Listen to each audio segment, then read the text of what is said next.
Dear students, good morning. कक्षा 7वीं, पाठ 6, रक्त और हमारा शरीर। रक्त मैंने होता है खून। दिव्या अनिल की छोटी बहन है।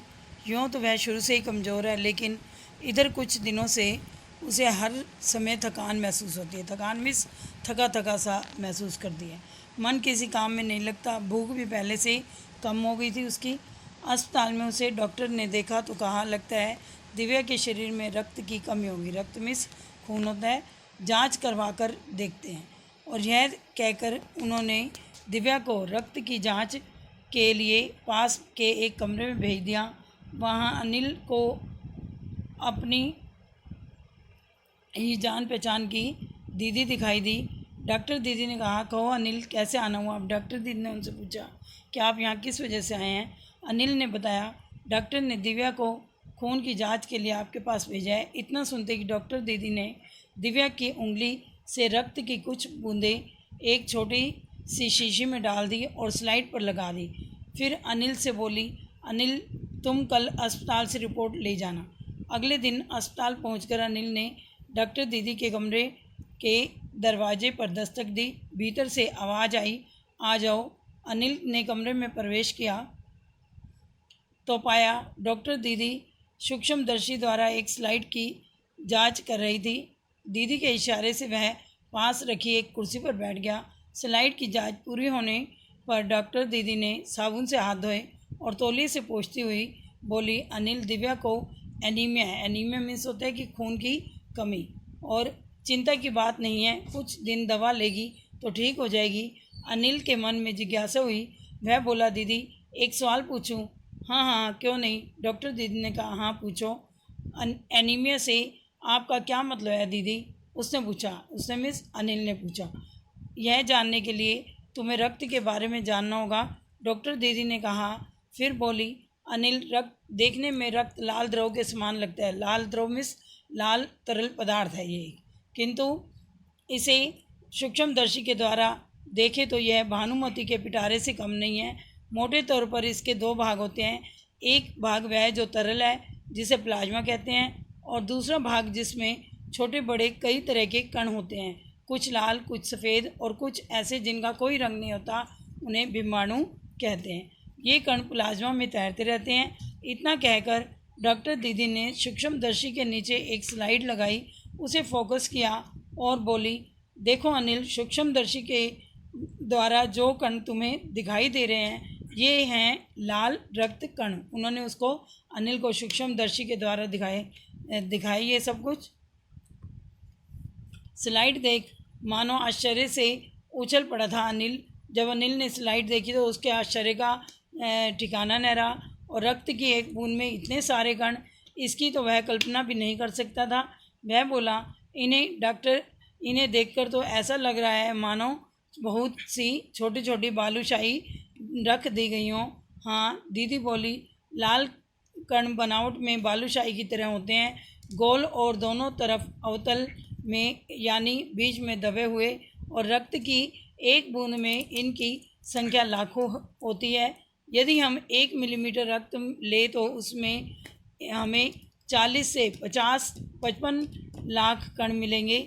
इनके कारण ही हमें लाल रक्त कण का नज़र आता है, और ये कण शरीर के लिए दिन रात काम करते हैं। सांस लेने पर साफ हवा से जो ऑक्सीजन तुम प्राप्त करते हो, उसे शरीर के हर हिस्से में पहुँचाने का काम इन्हीं कणों का होता है। इनका जीवन काल लगभग 4 महीने का होता है। 4 महीने के होते होते ये नष्ट हो जाते हैं, लेकिन एक साथ नष्ट नहीं होते, ये धीरे धीरे नष्ट होते हैं, और इसके बाद ये नए बनने शुरू होते हैं, कुछ आज, कुछ कल और कुछ अगले दिन। तब तो कुछ ही महीनों में ये ख़त्म हो जाते होंगे। अनिल ने कहा। यह सुनकर डॉक्टर दीदी मुस्कुराकर बोली, ऐसा नहीं होता है, शरीर में हर समय नए कण बनते रहते हैं, और जो नष्ट कणों का स्थान ले लेते हैं।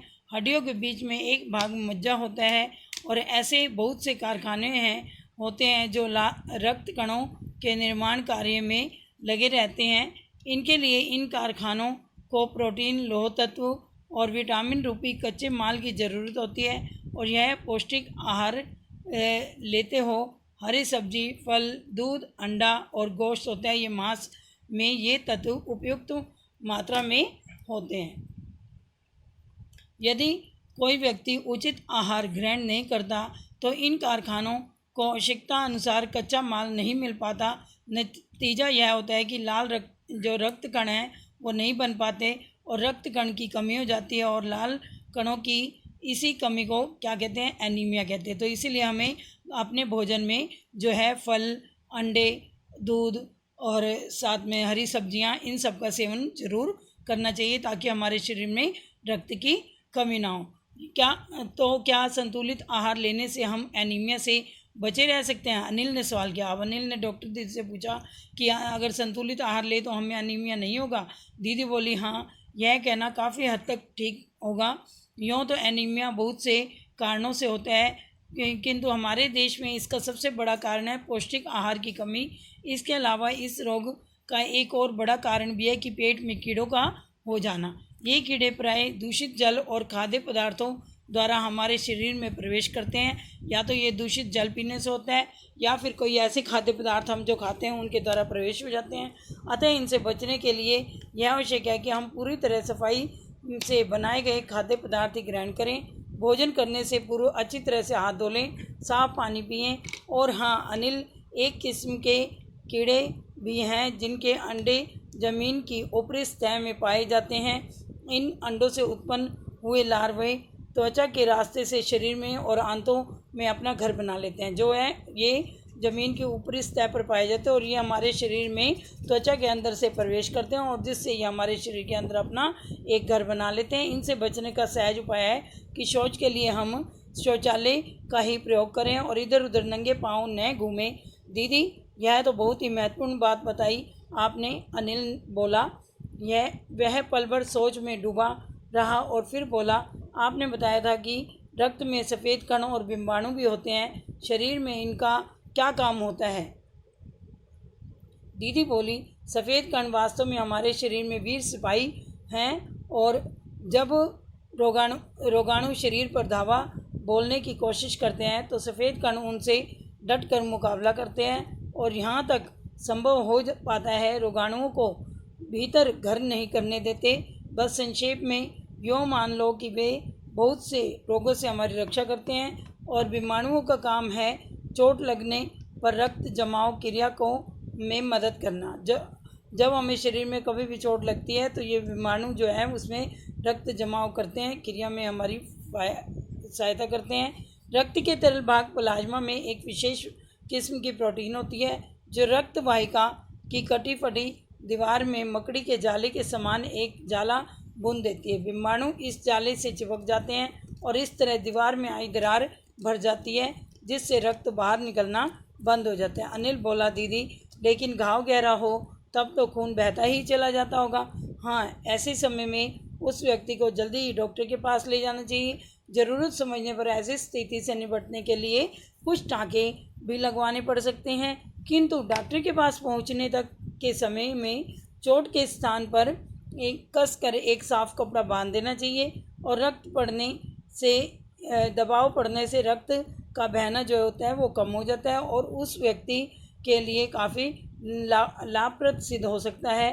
किंतु अगर यदि बहुत अधिक रक्त बह जाए तो उसे रक्त चढ़ाने की भी ज़रूरत पड़ सकती है, दीदी ने समझाते हुए कहा। अनिल ने कहा, क्या ऐसे समय में किसी भी व्यक्ति का खून काम आ सकता है?